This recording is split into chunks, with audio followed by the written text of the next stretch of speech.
Bueno, buenas noches nuevamente.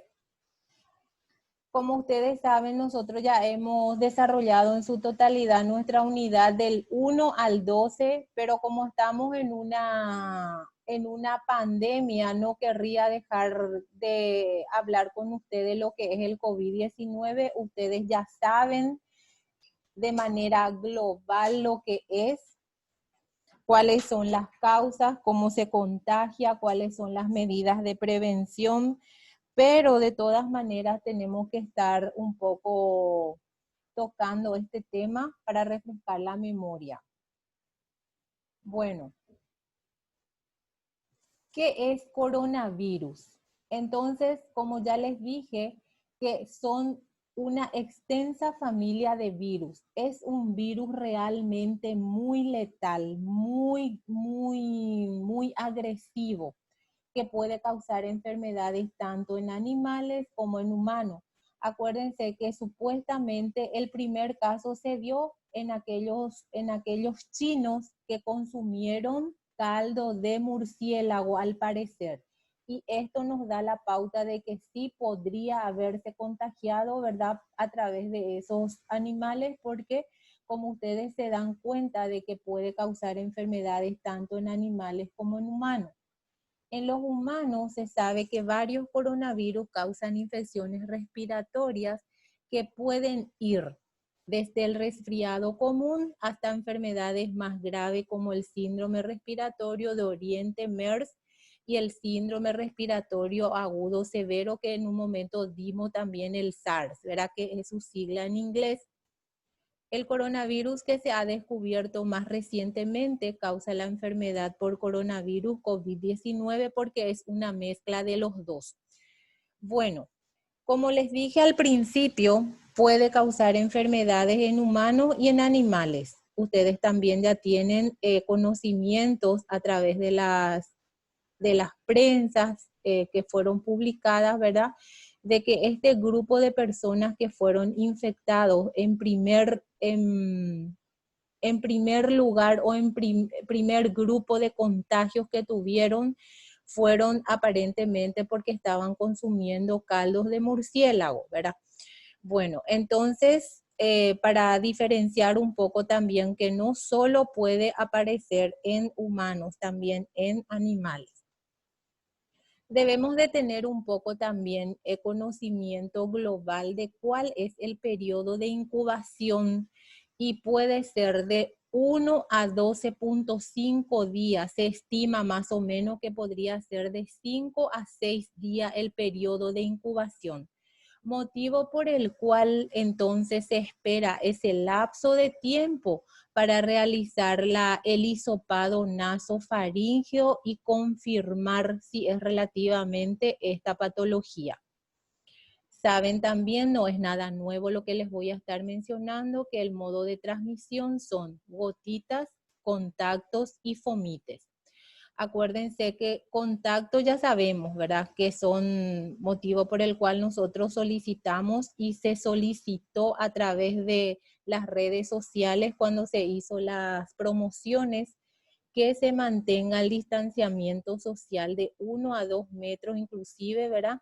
Evitar la utilización del mismo utensilio, evitar el tomar tereré, mate, utilizar el mismo vaso entre varios grupos de personas. Y fomites. Acá está, mira, algo fundamental de que nosotros muchas veces queremos tocar demasiado las cosas. Queremos tocar las mesas, nos bajamos la escalera y nos agarramos luego de la barra de la escalera y venimos tocando todo, ¿verdad?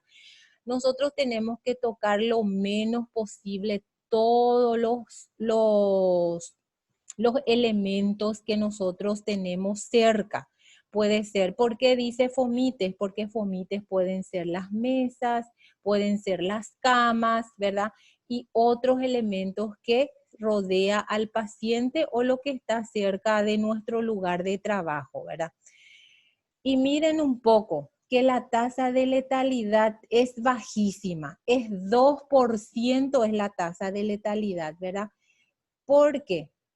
¿Qué nos da este 2%? Que es muy poco entonces la letalidad, pero si nosotros nos cuidamos, incluso podemos prevenir esta tasa de letalidad. Y vuelve a decir que probablemente es de origen zoonótico, entonces de los animales, así como nosotros ya habíamos conocido a través de la prensa, digo bien, ¿verdad? De que el murciélago podría ser el agente causal. Cuando nosotros hacemos la caracterización de casos, el 5% puede darse de manera crítica, muy crítico. O sea que el 5% de las personas que se infectan con este virus pueden entrar en terapia intensiva, ¿verdad? El 14% puede ser severo, puede ser un poquito menos crítico, ¿verdad? Porque ustedes saben que cuando hablamos de infección respiratoria grave, leve o severa, entonces decimos también que es un riesgo para la persona que está padeciendo. Y 81% leve, ¿verdad? Incluso la persona puede pasar desapercibida de que está teniendo. Puede ser compatible o comparado, ¿verdad?, con una simple gripe. Entonces, tenemos que tener todos los recaudos pertinentes desde que apareció este virus hasta que desaparezca entonces en su totalidad o hasta que aparezca una vacuna con el cual nosotros podemos tratarnos. Porque si no aparece un medicamento para tratar este virus, entonces nosotros no podemos dejar de realizar las medidas de prevención, las medidas de promoción y tenemos que seguir usando, ¿verdad?, todos los medios de protección individual que podamos utilizar de acuerdo a las situaciones en donde nos desenvolvamos, ¿verdad? Es muy importante entonces ser consciente de que tenemos que tenemos que aprender entonces a vivir ya con este virus, ¿verdad? Pero también tenemos que aprender a combatir y ustedes saben que las medidas de prevención es muy fácil. Solamente que las personas hoy día vuelvo a decir, están minimizan, pero en su totalidad. Por eso ustedes ven miles de gente sin tapaboca, montones de gente que se van, incluso realizan cumpleaños, van de paseo, están otra vez caminando. Se levantó la cuarentena, la primera fase, ¿verdad? Pero no por eso nosotros tenemos que exagerar, tenemos que igual salir lo menos posible de nuestra casa. ¿Por qué les parece que hasta hoy día no se está levantando para que ustedes asistan a las universidades? Es por el riesgo al contagio. Yo les puedo decir, o la universidad les puede llamar, que vengan, ¿verdad? Entonces nos reunimos, ¿verdad? Pero ¿quién nos da la seguridad de que el 100% de las personas que estamos reunidos en ese recinto universitario estamos exentos de este virus? Estamos nosotros totalmente, ¿cómo les voy a decir? Estamos expuestos a este virus. Entonces, y detrás de nosotros están otras gentes. Entonces ustedes me van a decir, sí, profe, pero yo me cuido, sí, nos cuidamos, pero después el resto, el entorno nuestro, tenemos que tener mucho cuidado con eso. ¿Alguien quiere aportar algo?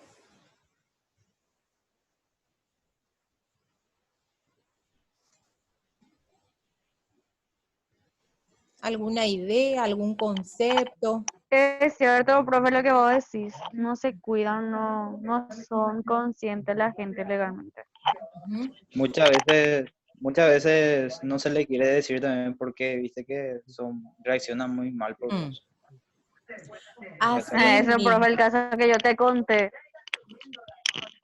Profe, acá, por ejemplo, en Areguá hay una parte, o sea, una zona más afectada por el tema de los mataderos, fuera. Y Mm. ellos, profe, recorren. Ellos tienen que estar aislados, pero ellos recorren, no respetan. Ujú. Y como decir, a veces vos te cuidas, pero viene otro y perjudica a la ciudad también. Sí. Y sí, estoy muy de acuerdo con ustedes de que hay muchas gentes que agarran mal cuando le orientas. A mí me tocó también en un momento dado que le dije a un señor, mira, el tapabocas, la utilización correcta es tapar la boca, la nariz, le dije, y me dice, pero no dice tapa nariz, me dijo, ¿verdad?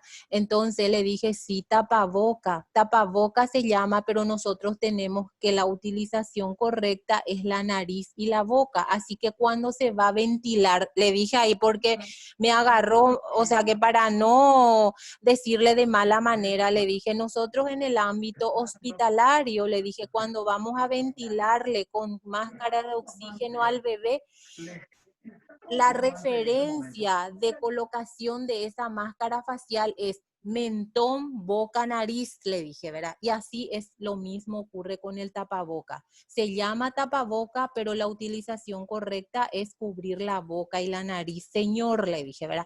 Me miró así, a lo mejor quiso decirme otra cosa, pero ya se cayó de mí porque yo ya le empecé a decir con palabras Y más técnicas. porque tenés conocimiento, profe. Así mismo. Porque voy a estar en la parte de lo de salud y sabes Sí, los sabemos, ¿verdad? cuidados. Sí, así mismo. Profe, pero hay alguno que te dice, pero me asfixia, te dicen, que usan mucho Así, tapabocas también. Bueno, así pero profe, hay mismo. algunos que viajan en el colectivo y tapan la boca pero la nariz y tragas todo ningo también. O Totalmente, sea, ¿verdad? digo yo. Entonces, si a ustedes les toca ver así personas, tenemos que decirle, ¿querés cuidarte? ¿Querés cuidarnos a nosotros? Tapate tu nariz también, ¿verdad? Si reacciona, entonces buscaremos la forma yo les digo, cuidémonos entre todos, porque si nosotros no nos cuidamos, nadie nos va a cuidar, le digo, ¿verdad? Entonces, utilicemos correctamente el tapabocas y ese ya va a ser hasta que aparezca la vacuna. Ustedes vieron de que incluso se va a promulgar la utilización del tapaboca y va a haber una multa de 500,000 guaraníes a aquellas personas que no lo utilizan. Vieron ustedes, ¿verdad? Por las noticias. Bueno, entonces, cuando nosotros hablamos de esta patología, también debemos mencionar que tiene síntomas comunes que ustedes ya saben que puede ser fiebre, cansancio, tos seca, ¿verdad? Son los síntomas comunes que puede aparecer. Cuando aparecen síntomas en casos de que sea más grave, entonces ya hay fiebre alta, incluso puede aparecer una neumonía y dificultad para respirar, ¿verdad? Esto ya aparece en los casos más graves. Entonces los leves, ustedes saben que puede aparecer esos tres que nosotros mencionamos y cuando hay casos más graves también ya saben ustedes. Yo sé que ya sabían, luego solamente les estoy refrescando la memoria. También saben cuáles son los mecanismos de transmisión. ¿Cómo se transmite? Ustedes también ya saben que es por contacto personal cercano con personas infectadas, a través de personas infectadas al toser o estornudar, motivo por el cual siempre nosotros decimos que se tiene que reutilizar la etiqueta de la tos. ¿Se acuerdan cuando empezamos con la influenza? Y los síndromes respiratorios agudos era etiqueta de tos, no estornudar por la mano. ¿Se acuerdan que fue esa la educación que dábamos? Pero hoy día eso quedó otra vez un poquito al costado porque el virus es mucho más agresivo y entonces lo que hacemos es orientar la utilización del tapabocas, ¿verdad? Y hay diferentes tipos de tapabocas que ustedes ya saben, de acuerdo a la situación que nosotros nos encontramos, tenemos que estar utilizando. Bueno, entonces, al tocar objetos o superficies contaminadas, luego tocarse la boca, la nariz y los ojos. Entonces, queridos estudiantes, nosotros lo que tenemos que evitar es el tocar la boca, la nariz y los ojos. Son los datos que tenemos que socializar con nuestra familia, nuestro entorno y en cualquier lugar que nos toque lidiar con grupos de personas, ¿verdad? Porque nosotros generalmente nos queremos tocar la cara, tocamos la frente, nos tocamos la cara, nos tocamos el mentón. Somos muy toquetos del rostro, ¿verdad? Entonces tenemos que tratar un poco de superar esa parte y ver un poco, hacer un autoanálisis. ¿Cuántas veces yo me toco la cara en el día? O le podemos observar a la gente misma también, ¿verdad? Incluso son trabajos de investigaciones brillantes que uno puede hacer. Antes hacíamos, por ejemplo, del lavado de manos cuando nos toca realizar en algún área hospitalaria, puede ser terapia intensiva, clínica médica. ¿Cuántas veces se lavan las manos las personas después o antes de asistirle a los pacientes? Son buenos trabajos que se puede hacer, pero ahora podemos hacer otro tipo de trabajo enfocado a esta patología que aparece. Bueno, ¿quiénes están en mayor riesgo de enfermarse? Saben ustedes que lo que están en mayor riesgo son los adultos mayores de 60 años, personas con enfermedades preexistentes como diabetes o cardiopatías. O sea, personas con enfermedades de base. Personas que ovitaron, ustedes generalmente van a escuchar, sí, fue un diabético, fue un hipertenso, fue una persona con algún tipo de patología de base, entonces puede ser personas jóvenes también. Solamente acá nosotros mencionamos adultos mayores de 60 años, porque la chica, esta joven que falleció en el INERAM, incluso nosotros habíamos mencionado y alguien del grupo me dijo, dice que profesora, sus familiares desmintieron, dice que sea COVID-19, pero sí, el resultado dio positivo, pero esta chica tenía, era una diabética descompensada. Entonces todo eso desencadenó entonces su gravedad y lo que dio como resultado su fallecimiento, ¿verdad? Bueno, ¿qué es la transmisión comunitaria? Y ustedes ven ahí que es la incapacidad de relacionar los casos confirmados a través de cadena de transmisión para un gran número de casos. Cuando el ministro da los informes y dice, por ejemplo, sin nexo, es cuando no sabemos quién puede infectar a quién. Y a eso se llama transmisión comunitaria. Puede haber una persona sin nexo entonces en la comunidad y puede resultar entonces de esa persona una transmisión masiva y se convierte en una transmisión comunitaria. Ustedes tienen que saber de que una persona con COVID positivo puede infectar. ¿A cuánta persona era que dijimos? Y también se dice en la prensa.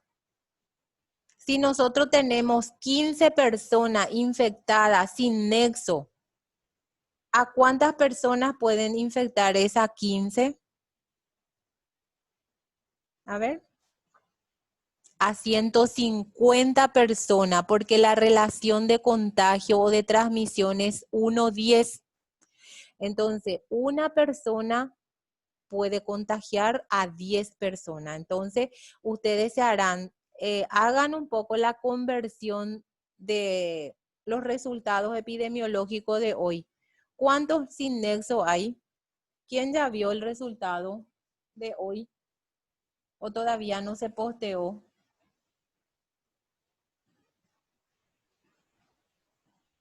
¿Mm? A ver.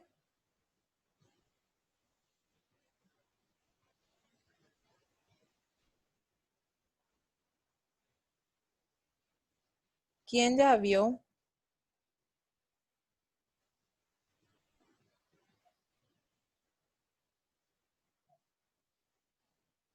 ¿Alguien ya vio? ¿Ayer cuánto era? Hoy dice 4 sin nexo, profesor. 4 sin nexo. Entonces ese es 40 personas que puede contagiarle, ¿verdad? A 40 personas, 4 sin nexo. Y ayer,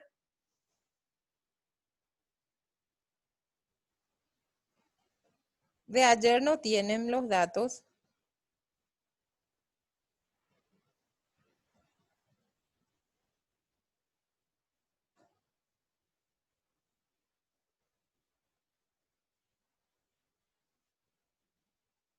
No tienen. Bueno, entonces más o menos esa es la relación de contagio. Tenemos que tener mucho cuidado, entonces tenemos que cuidarnos, pero de sobremanera, para evitar entonces que nos enfermemos todos, ¿verdad? ¿Cuáles son las recomendaciones entonces que ustedes ya saben? Esto no es nada nuevo. Evitar el contacto cercano con personas que tengan síntomas de gripe. Si tenés tos, fiebre, evita el contacto estrecho y busca atención médica tempranamente. Tenemos que acostumbrarnos a no a realizar el tratamiento nosotros nada más. Siempre tenemos que, la automedicación tenemos que evitar. Siempre tenemos que consultar ya.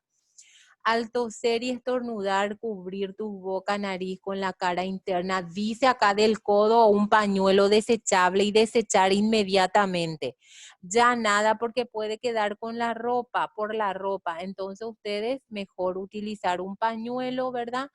Y desechar.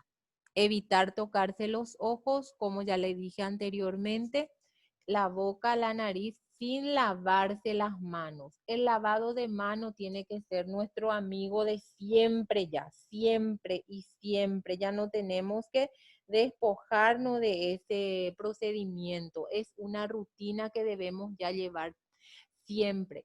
Y ustedes saben de que con las medidas higiénicas nosotros podemos prevenir muchísimas otras patologías, no solamente esta que estamos nosotros mencionando.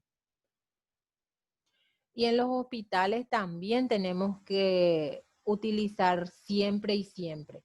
Cuando nosotros hablamos de higiene de superficie, y acá vuelve a decir, evitar compartir vasos, platos u otros artículos de higiene personal. Desinfectar los objetos y la superficie que se tocan con frecuencia, con mucha frecuencia. Si yo estoy en una guardia de 6 horas, entonces tengo que hacer más o menos 2, 3 veces la desinfección, ¿verdad?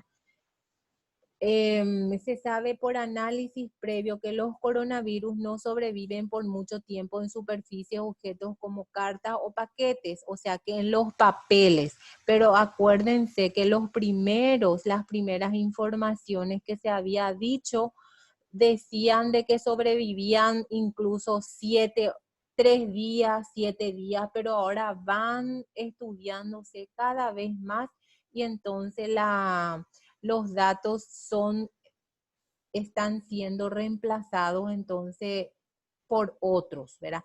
Incluso están diciendo que por el zapato no puede transmitirse, ¿verdad? No podés llevar de un lugar a otro por tu zapato. Incluso cuando nosotros llegábamos a nuestra casa, nos desvestíamos todo, nos pegábamos la ducha y tu ropa en la lavarropa. ¿Se acuerdan que al principio decían eso?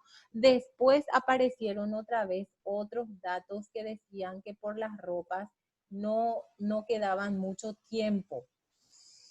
Y son datos que se van actualizando.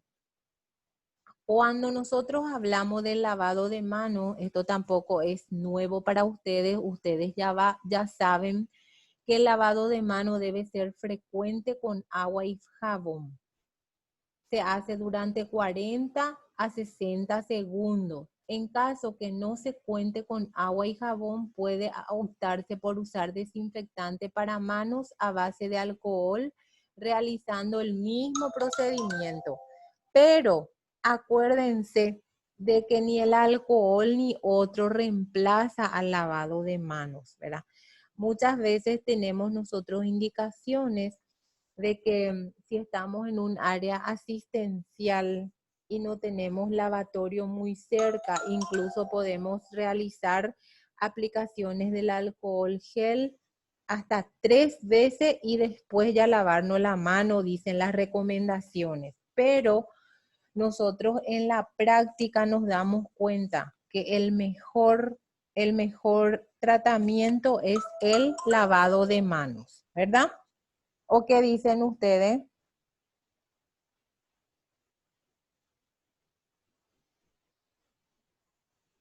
Sí, porque el alcohol, por ejemplo, solamente lo que hace es remueve, no quita la suciedad. Sí. Y eso por ahí, lo que realmente va a quitar esa suciedad es el lavado de manos con agua y jabón. Excelente, muy bien. Profe, pero el alcohol en gel solamente mata lo que es la bactericidad, nomás todas las bacterias. O sea, que vos tocas o sea, en el colectivo y cosas así también. Así mismo, así mismo. Entonces, ustedes van a ser agentes multiplicadores para entonces socializar esto, la importancia entonces del lavado de manos. ¿Alguien quiere aportar algo?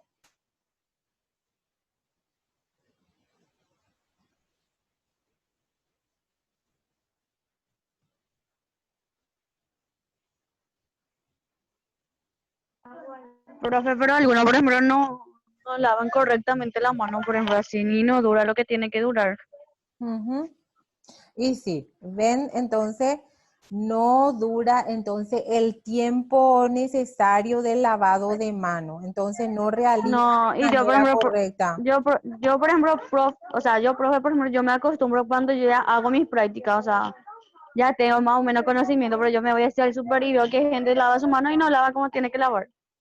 Así mismo. Entonces, y cuando nosotros hablamos de lavado de mano, también ustedes saben que cuando vamos a ir profundizando, se clasifica el lavado de mano simple, quirúrgico, después el lavado de mano social, ¿verdad?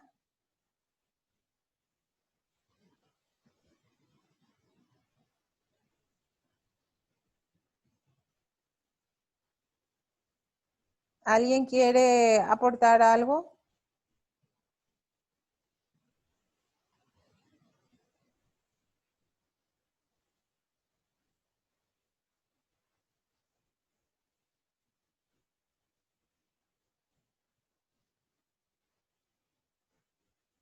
Seguimos. Bueno, entonces, cuando hablamos de lavado de manos, ustedes ya me dijeron de que muchas veces no realizan de la forma correcta y acá les muestro en esta diapositiva, ¿verdad? ¿Cuál es el lavado correcto, ¿verdad? Palma de la mano, entre los dedos, detrás de la mano, pulgares, uñas, muñecas, enjuagar, ¿verdad? Todo eso lo que se tiene que hacer. Y todo este proceso tiene que durar, ¿cuántos segundos? Dijimos. 40 a 60. Excelente. Entonces, lavado de mano, ¿cuántos segundos, cuánto tiempo dura lo correcto? Ahí ya me contestó el compañero. Muy bien. Bueno, cuando nosotros vamos profundizando un poco en relación a este virus, tenemos que también tener en cuenta los materiales, cómo deben tomarse los materiales. Para hisopado se utiliza el kit de toma de muestra constituido por un tubo con medio de transporte viral, 2 hisopados que son de rayón o de fibra poliéster y baja lengua, lo que se utiliza. Entonces, esto ustedes tienen que saber cuáles son los materiales que se utilizan para la toma de muestra nasofaringeo, ¿verdad? Y cuando se realiza aspirado, entonces se utiliza trampa de esputo o moco vial de recolección con material de transporte viral. Y para hisopado nasal se debe inclinar la cabeza del paciente, insertar un hisopo seco ¿verdad? En las fosas nasales y llevarlo hacia atrás a la nasofaringe, ¿verdad? Es un procedimiento un poco desagradable, pero se debe realizar. Bueno, también si continuando con materiales para toma de muestra, tenemos que al introducir entonces el hisopo, como dijimos, se debe de detener un poquito, unos segundos en ese lugar, retirar el hisopado o el hisopo con movimientos rotatorios, presionando contra el tabique nasal para que pueda extraer entonces la secreción necesaria para el cultivo. Repetir los mismos en las otras fosas nasales con el mismo hisopo. Una vez tomada la muestra de ambas narinas, se introduce el hisopo en un tubo conteniendo 2 a 3 ml de medio de transporte viral, romper el extremo del hisopo, cerrar el tubo herméticamente y rotular correctamente las muestras. ¿Ven? Porque es importante que ustedes conozcan, porque muchas veces habrá personas con desconocimiento y si les preguntan, entonces ustedes ya van a tener el conocimiento necesario para responderle a estas personas en relación a estos datos. Bueno,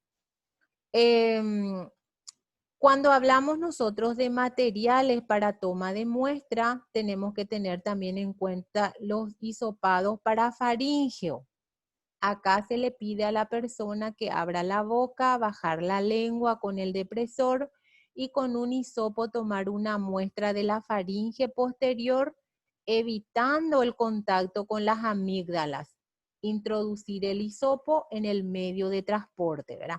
O sea, todo esto se tiene que hacer con las técnicas correctas. Mucho ojo, porque cualquier error que cometamos o que cometa el profesional que realiza estos tipos de procedimiento, entonces puede poner en riesgo al paciente mismo, al que el personal que está alrededor de ese paciente o el propio profesional que realiza el procedimiento.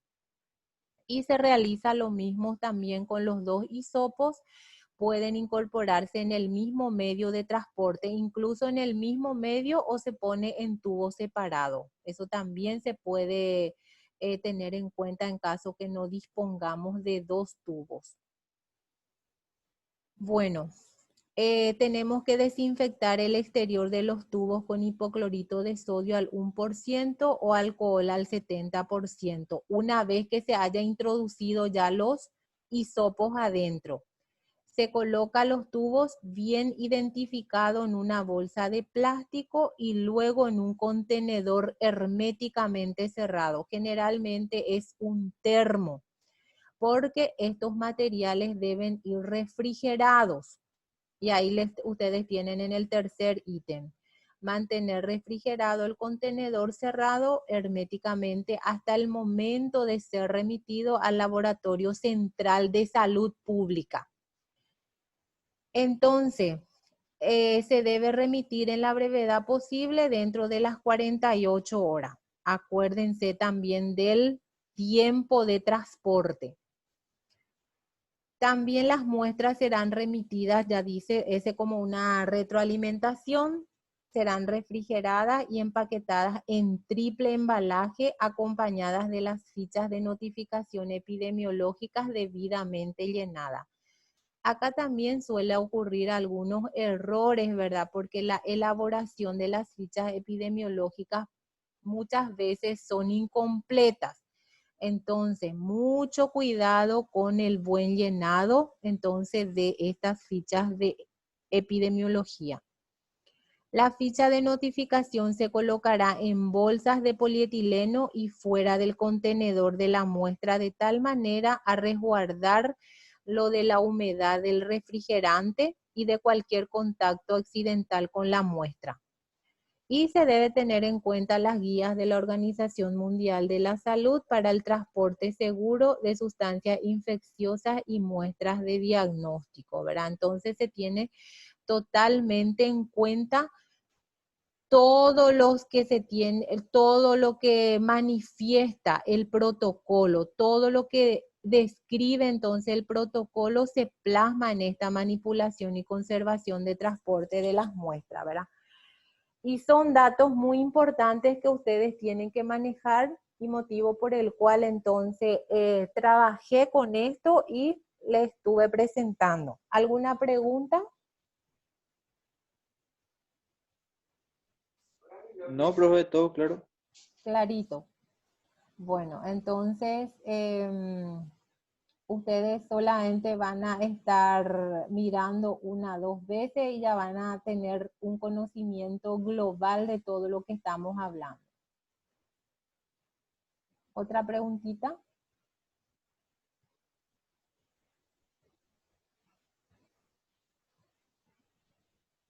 Nada.